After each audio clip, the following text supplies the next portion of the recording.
I literally just got back from the gun range from my first one-on-one training session, and I had to sit down and talk and let you guys know everything that's on my mind before I forget. It's fresh, so I just want to sit down and tell you guys. Hey, why are you meowing? As you guys know, I started shooting 7 weeks ago with my dad, and turns out I'm pretty good at it. So we got me a training session with someone at the firearms place that I go to, and he told me that it was going to be hard. Preston told me that it was going to be tough and that I was going to be tired. And let me tell you something, guys, nothing could have prepared me for that. I truly have so much more respect for the whole sport because I knew that a lot went into it, but I really didn't know how much went into it.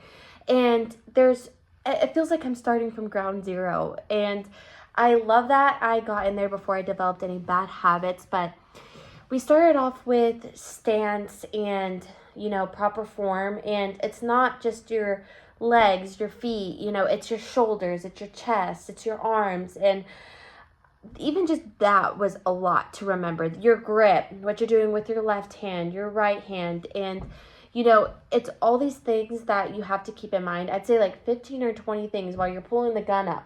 When before I just did that and I had awful form. I told him, I was like, honestly, I was shooting like a banana before this. And it's so true. It was really eye-opening. He is an amazing teacher. My dad has been taking me and he taught me so much and he's amazing. But this is the next level. Actually, I skipped a bunch of levels is what they said. And then after this, I will be training with the pro, like the world champion pro.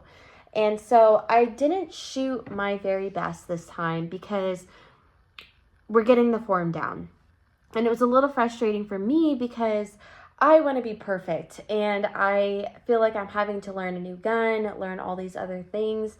And it was exhausting. I mean, my back hurts, my arms hurt, my chest hurt. And he told me that's what was going to happen. And I'm literally shook. Oh. Even if you're holding a little shell casing in front of you for 30 minutes, your arms are going to hurt.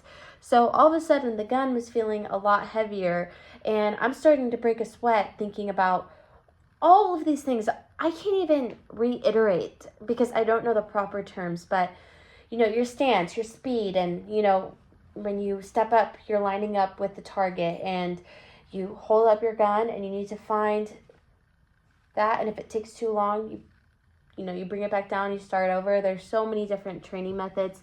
He gave me some dry fire techniques, some balance techniques. It was a lot. It was a lot mentally, emotionally, all these things. And so one really cool technique that he gave me is where you put a shell casing on the end of your gun, and I took a couple with me.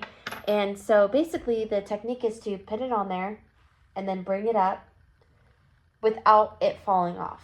And it was really hard on my canic, but I think it's going to teach me the balance that I need.